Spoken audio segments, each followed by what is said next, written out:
इस वीडियो में हम लोग एनसीईआरटी मिसलेनियस एक्सरसाइज का क्वेश्चन नंबर 1 सॉल्व करेंगे। मिसलेनियस एक्सरसाइज का क्वेश्चन नंबर 1, ठीक है।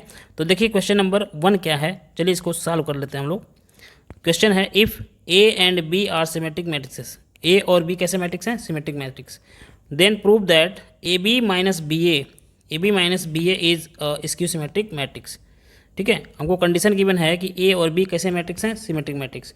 तो अगर ए सिमेट्रिक है तो यहाँ पे हम लोग इसका मतलब क्या है कि ए डैश इज इक्वल टू ए लिख सकते हैं, तभी तो इसको सिमेट्रिक बोला गया।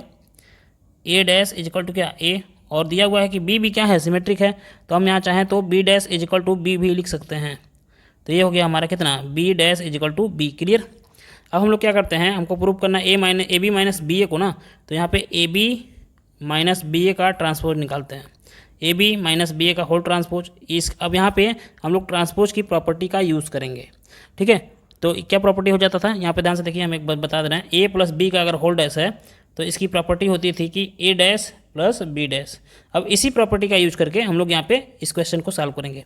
तो यहाँ पे हो जाएगा, ए की जगह पे देखिए ए बी है तो यहाँ लिखेंगे ए बी का होल डैश माइनस बी ए का होल डैश। क्लियर। अब एक और प्रॉपर्टी होती थी ट्रांसपोज की, देखिए ध्यान से, ए बी का अगर होल डैश होता था तो इसको हम लोग लिख सकते थे बी डैश और ए डैश ऐसे। तो इसी प्रॉपर्टी का अभी यूज़ करते हैं। तो यहाँ पे देखिए क्या लिख सकते हैं, ए बी का होल डैश है तो हम लिख देंगे यहाँ पे बी डैश ए डैश। यहाँ पे बी ए का होल डैश है तो यहाँ पे लिखेंगे ए डैश और बी डैश। क्लियर। अब देखिए ध्यान से, हमने ऊपर ही क्या लिख चुका है, B dash is equal to B है, तो बी डैश की जगह पे बी लिख दिया और ए डैश की जगह पे ए, माइनस ए डैश की जगह पे फिर से ए और बी डैश की जगह पे बी। क्लियर। अब ध्यान से अगर देखें तो यहाँ पे देखिए, यहाँ पे हमारा ए बी माइनस बी ए क्या निकाला गया है, डैश है ना। अब यहाँ पे हम लोग चाहें तो माइनस कॉमन ले लें, अगर माइनस कॉमन लेते हैं तो ये हो जाएगा ए बी और यहाँ पे हो जाएगा माइनस बी ए। क्लियर।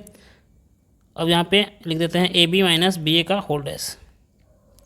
क्लियर। अब ध्यान से देखिए, तो ए बी माइनस बी ए का होल डैश जो है इसके ए बी माइनस बी ए के निगेटिव वैल्यू के इक्वल हो गया। अगर ऐसे समझिए, इसको हम लोग पी मान लिए तो पी डैश जो आ गया किसके इक्वल हो गया। अब ध्यान से इसको देखिए, इसको, ठीक है, अगर हम लोग इसको क्या मान लीजिए, पी डैश मान लेते हैं, और जो यहाँ पे ये गिवन है इसको हमने पी मान लिया, क्या मान लिया, पी। तो इसको पी डैश, तो हमारा ऐसे आया हुआ है, देखिए पी डैश इजिकल टू क्या आ गया, minus P. P dash is equal to क्या आ गया, माइनस पी। इसका मतलब जो पी है यानी कि ए बी माइनस बी ए है वो एक स्क्यू सिमेट्रिक मैट्रिक्स है, हमने प्रूव कर दिया। क्लियर। तो पहला क्वेश्चन आपको समझ में आया होगा। अगर एक इस वीडियो से लग रहा है कि आपको 1% का भी फायदा हुआ है तो प्लीज़ चैनल को सब्सक्राइब करिए, लाइक करिए और कमेंट करिए। थैंक यू, धन्यवाद।